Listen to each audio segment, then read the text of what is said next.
Ces derniers jours, nous avons eu 2 suivis qui ont dû se terminer à l'hôpital parce que les feux n'étaient plus au vert. Et donc aujourd'hui, je vais vous expliquer un peu ce que ça veut dire, que cette notion de feu vert, feu orange, feu rouge, et en fait donc parler de nos signaux d'alerte et de nos limites. Bienvenue dans Bulle de Sage-Femme, le podcast qui déconstruit les croyances, démystifie les peurs sociétales, redonne toute sa place à la physiologie des femmes qui savent enfanter dans leur pleine puissance, mais aussi des bébés qui savent se mettre au monde. Ici, vous profiterez de l'expertise de sages-femmes pratiquant en dehors des hôpitaux, des accouchements à domicile ou en maison de naissance. Nous souhaitons que vous trouviez les outils, les informations pour que vous puissiez être les acteurs de la naissance de votre bébé, et ce quel que soit le lieu où vous avez décidé de l'accueillir. Mon nom est Mélissa Chambard, sage-femme, maman de 5 enfants. À chaque épisode, je vous partagerai mes astuces, mes bons plans, mon expertise, des anecdotes, mais aussi des témoignages de parents, de sages-femmes et des rencontres inspirantes autour de la périnatalité, dans la bienveillance, la force, la puissance. Allez, vas-y.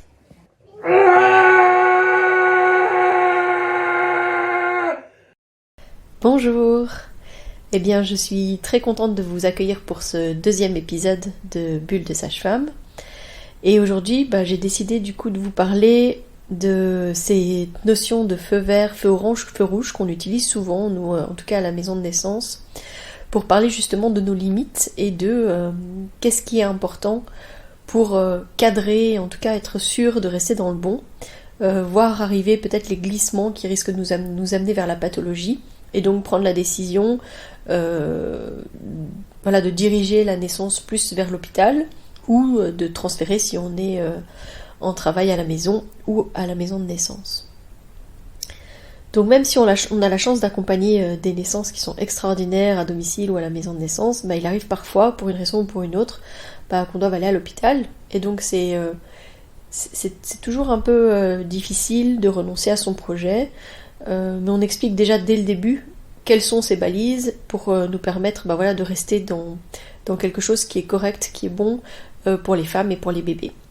Il y a une chose qu'il faut comprendre, c'est que donc en tant que sage-femme, nous sommes les gardiennes de la physiologie. On est vraiment là pour détecter les glissements, vérifier que tout se passe toujours bien. On est des porteuses d'espace, il y a certaines sages-femmes qui utilisent ce terme. C'est pas juste parce que on soutient la physiologie qu'on est dans une démarche totalement passéiste. C'est pas du tout ça. Au contraire, on se base vraiment sur l'evidence-based medicine et sur les recommandations médicales, mais aussi sur notre 6e sens, sur qu'est-ce qu'on ressent, qu'est-ce qui nous montre qu'il y a quelque chose qui est en train de changer. Alors clairement, il y a des limites qu'on atteint bien avant d'arriver à ce stade-là. C'est-à-dire que parfois, il y a des signes très clairs, même pendant la grossesse, qui nous disent là on n'est pas dans le bon, dans le sens où on n'est pas dans l'espace de sécurité dans lequel les naissances se passent avec nous en tout cas.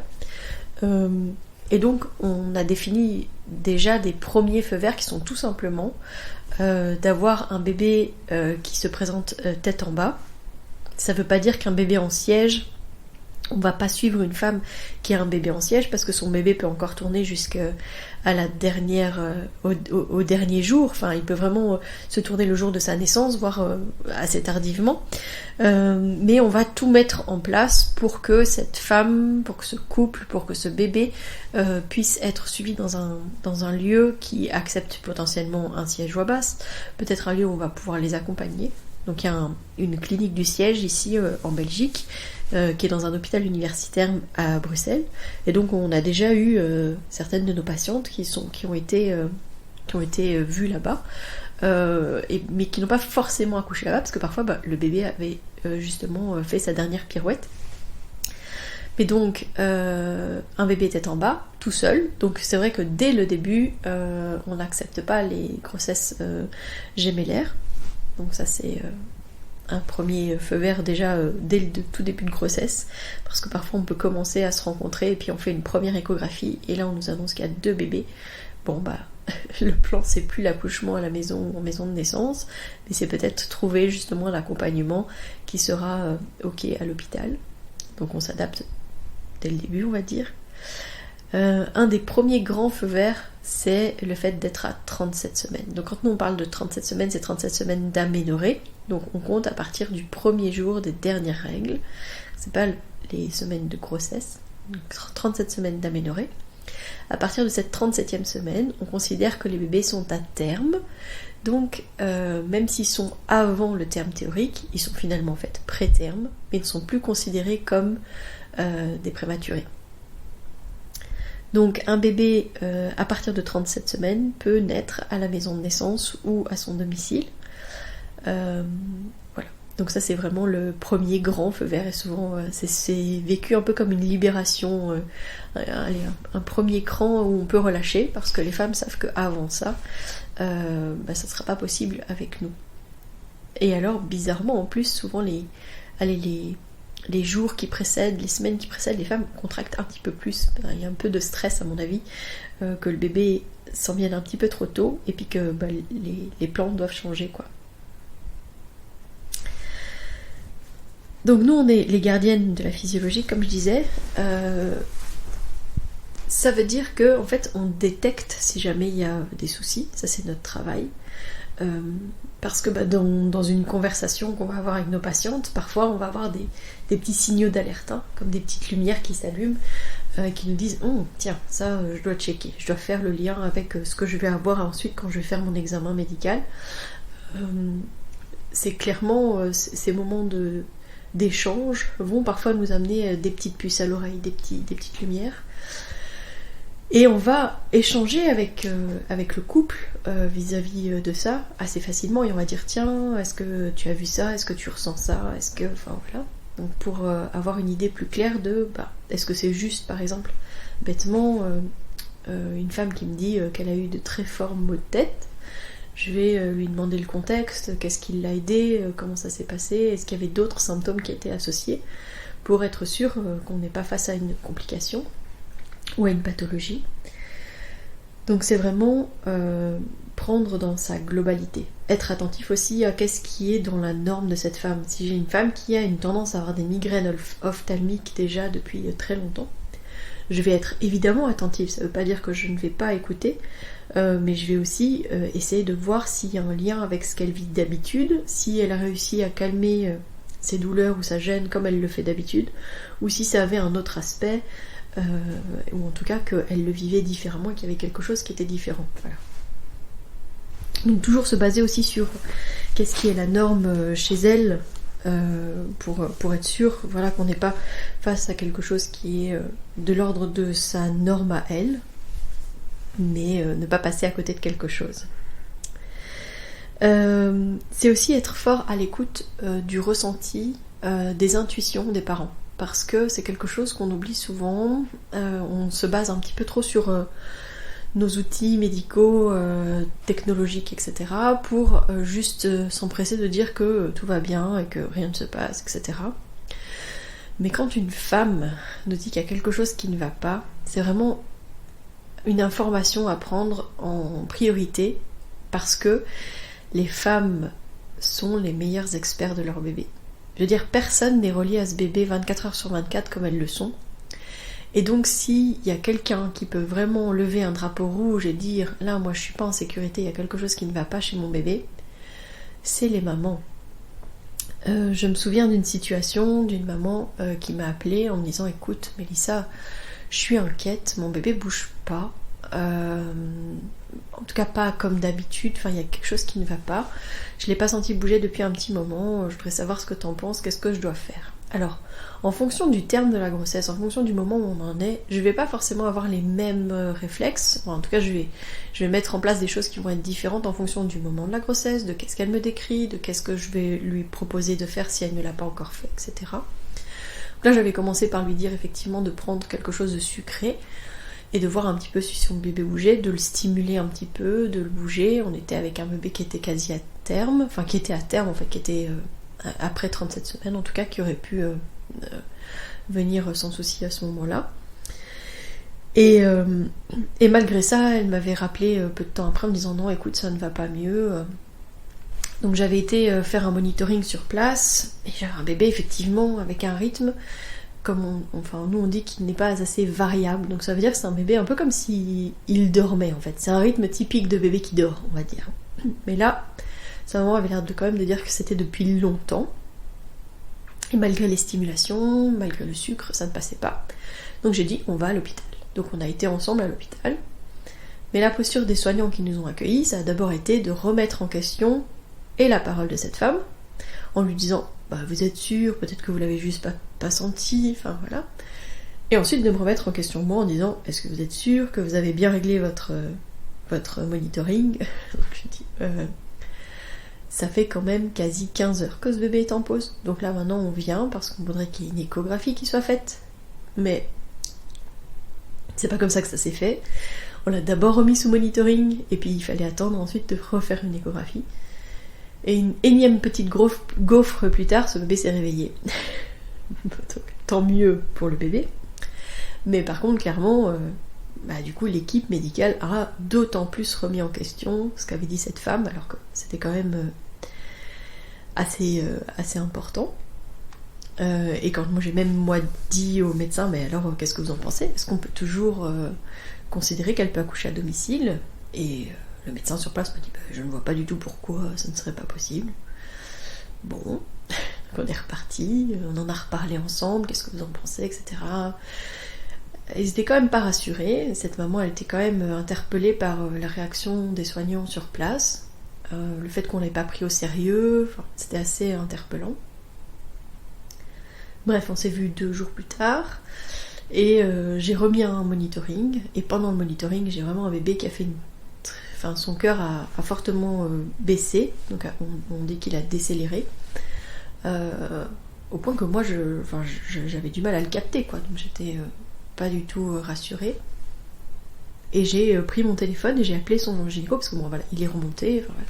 Et j'ai dit, voilà, moi je suis pas du tout rassurée, ce bébé a eu un épisode où il s'est mis en veille pendant plus de 15 heures, là il vient de me faire une grosse décélération, donc moi j'annonçais, en tout cas déjà aux parents, on en a tout de suite parlé, je leur ai tout de suite dit que en fait l'accouchement à la maison ce serait plus possible, que ce bébé m'envoyait des signaux comme quoi il n'allait pas bien.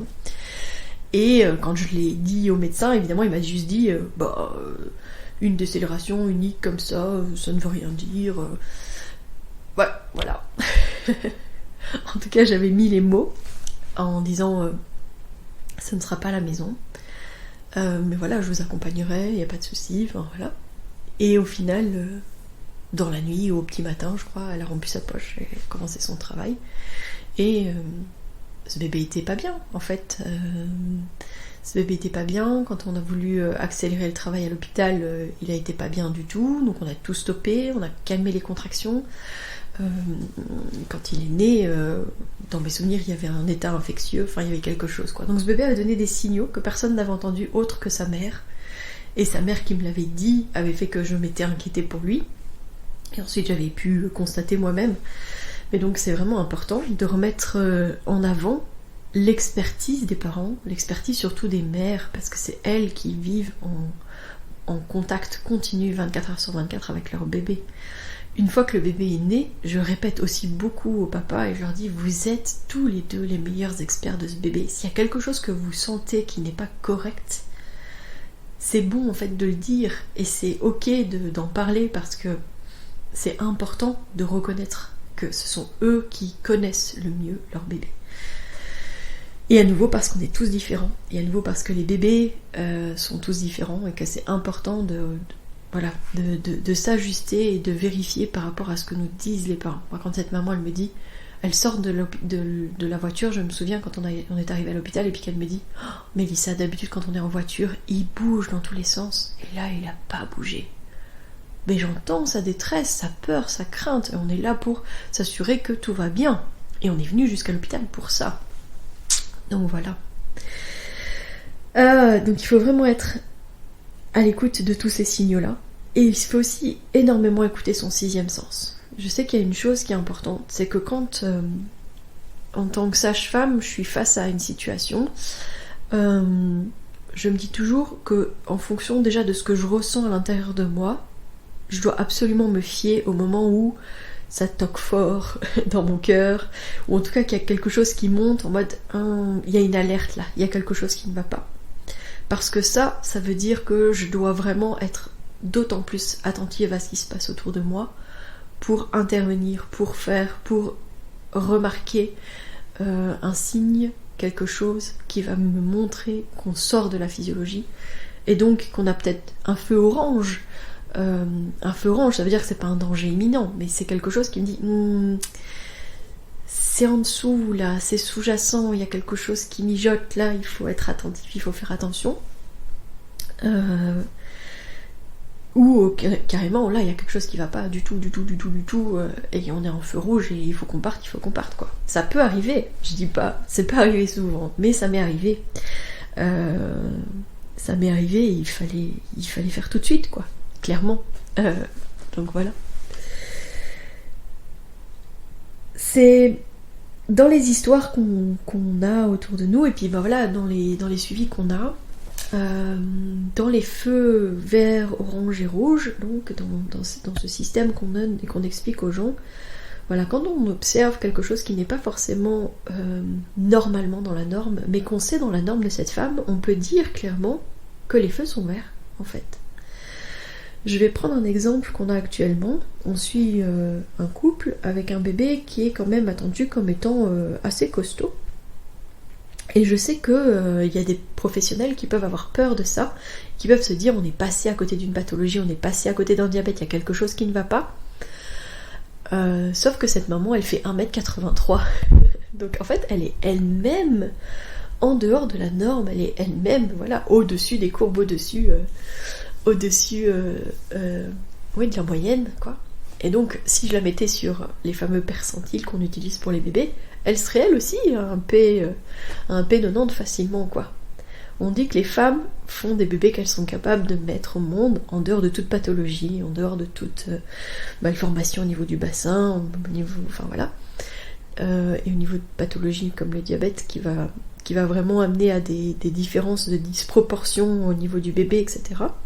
En dehors de ces pathologies-là, les femmes font des bébés qu'elles savent mettre au monde. Il y a des études qui ont été menées sur des juments, des petites juments qui étaient inséminées par des chevaux vraiment très forts, enfin, au niveau robustesse, enfin, au niveau carrure, quoi. Et on montrait qu'en fait, les juments savaient mettre au monde les bébés qu'elles portaient, en fait. Elles ne faisaient jamais un bébé trop gros pour elles, naturellement, j'ai envie de dire. S'il fallait le bébé naître un petit peu plus tôt, enfin voilà, il y a des choses qui se mettent en place au niveau naturel pour aider à ça. Mais là, juste se baser sur des chiffres pour dire que c'est pas normal et qu'elle doit pas accoucher en dehors de l'hôpital, c'est nier que c'est dans sa norme à elle, enfin que sa norme à elle, c'est d'être une personne qui mesure 1m83 et que clairement elle va pas nous faire un tout petit bébé, une toute petite crevette, quoi. À l'inverse, des fois on va être alarmiste sur un bébé qui sera trop petit, on va parler de retard de croissance, alors que on a une toute petite maman toute frêle qui fait 1m50, voire un peu moins, qui est toute petite, voilà, elle va pas nous faire un grand bébé. Donc c'est pour ça que revenir à qu'est-ce qui est la norme de cette personne, de cette famille, une question qu'on pose très souvent c'est, vous, à la naissance, quel poids est-ce que vous faisiez? Ça c'est hyper important, de se baser aussi sur ces questions-là. Si j'ai un papa qui me dit que c'était... Enfin voilà, qu'au niveau de sa naissance c'était difficile, etc. Moi ça m'intéresse aussi, j'ai besoin de savoir tout ça. On a besoin de savoir tout ça et ça fait partie du coup de notre anamnèse. On pose des questions là-dessus parce que ça nous donnera peut-être des indices au moment de notre suivi. Clairement, s'il y a eu d'autres enfants, avoir des informations vis-à-vis de ça va aussi nous aider. Aujourd'hui j'ai eu une de nos patientes chez qui on demande de refaire une échographie de contrôle parce que le bébé est estimé petit. C'est son 4e bébé et en fait elle n'a eu que des petits bébés. Donc en fait c'est aussi juste dans sa norme. C'est pas qu'il y a un problème, c'est juste que sa norme à elle c'est de faire des petits bébés qui font un peu moins de 3 kilos. Voilà. Entre 2,6 kg et 3 kg, voilà, c'est sa norme. Finalement en fait ce bébé est juste dans sa norme, logique quoi. Donc revenir à tout ça. Être attentive à ce qu'on ressent, être attentive en tant que parent à ce qu'on ressent et à savoir est-ce que voilà, si j'ai un sentiment, si j'ai un feeling qu'il y a quelque chose qui ne va pas, c'est important d'en parler. nous, on va s'assurer, voilà, qu'il n'y a pas de glissement. Une patiente qui va décrire quelque chose qui nous interpelle, on va lui poser des questions, elle va nous en parler spontanément, et on va mettre en place les choses pour s'assurer qu'on est toujours dans le bon et que les feux sont toujours verts.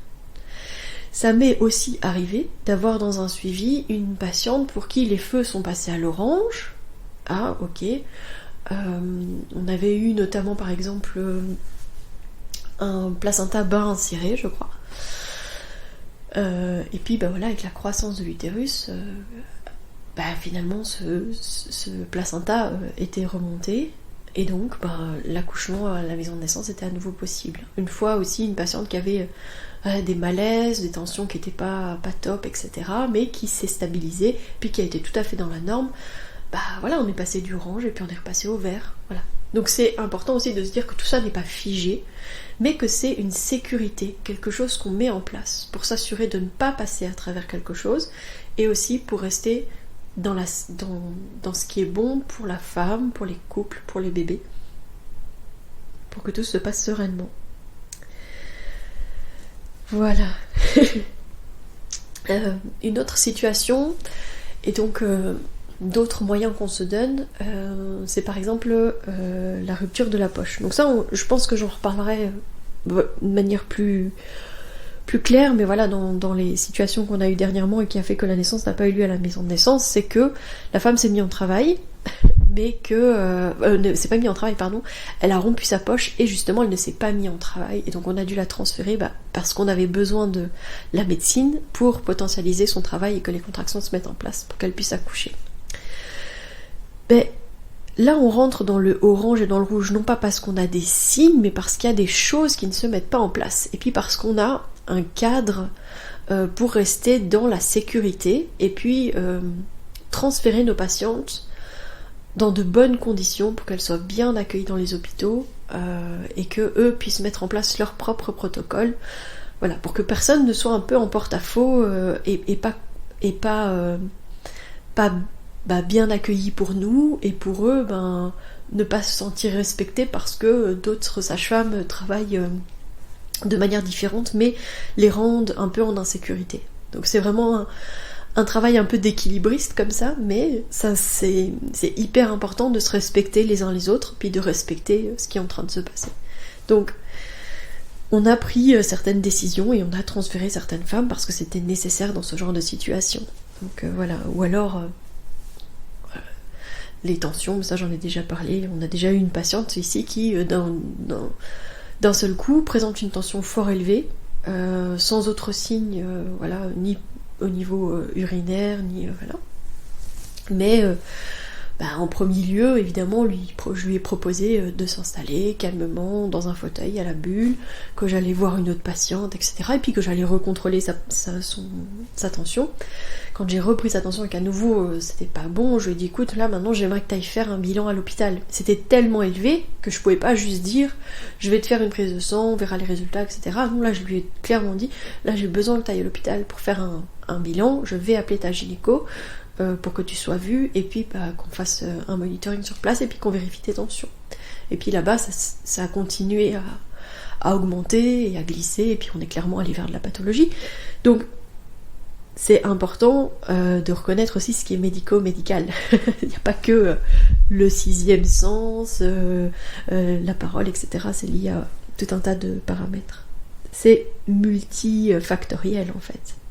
Donc c'est important de se rendre compte que c'est pas juste une manière de voir ou juste une manière de faire, mais qu'on va s'adapter en fonction de ce qu'on entend, de ce qu'on voit, de ce qu'on peut concrètement reconnaître et mettre en avant avec notre expertise, avec les outils qu'on a à notre portée pour vérifier comment est-ce que va ce bébé, cette maman, pour s'assurer que tout va bien.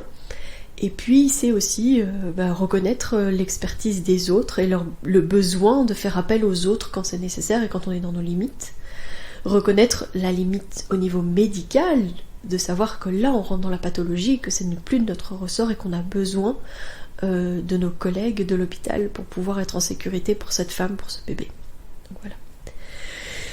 Je trouvais ça vraiment important justement de vous faire comprendre cette notion de feu vert, feu orange, feu rouge, en tout cas d'expliquer en quoi est-ce que ça nous permet de rester dans la sécurité, de rester alerte, parce qu'en fait ces signaux d'alerte nous permettent de nous demander est-ce qu'on reste dans la physiologie, est-ce qu'on est toujours dans le bon, est-ce que je suis bien ancrée dans ce qui est en train de se passer et est-ce que c'est ok pour moi, est-ce que c'est ok pour eux, est-ce que c'est ok aussi tout court pour pour ce bébé, est-ce qu'on n'est pas en train de franchir des lignes qu'il ne faut pas.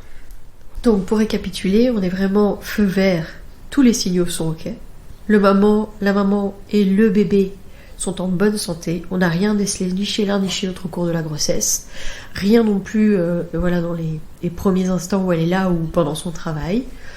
On est entre 37 semaines et 42 semaines. Avant, donc c'est un prématuré, donc ça sera à l'hôpital. Après, on considère que c'est post-terme et avec un besoin souvent en tout cas de déclencher. Mais de toute façon, c'est une limite légale.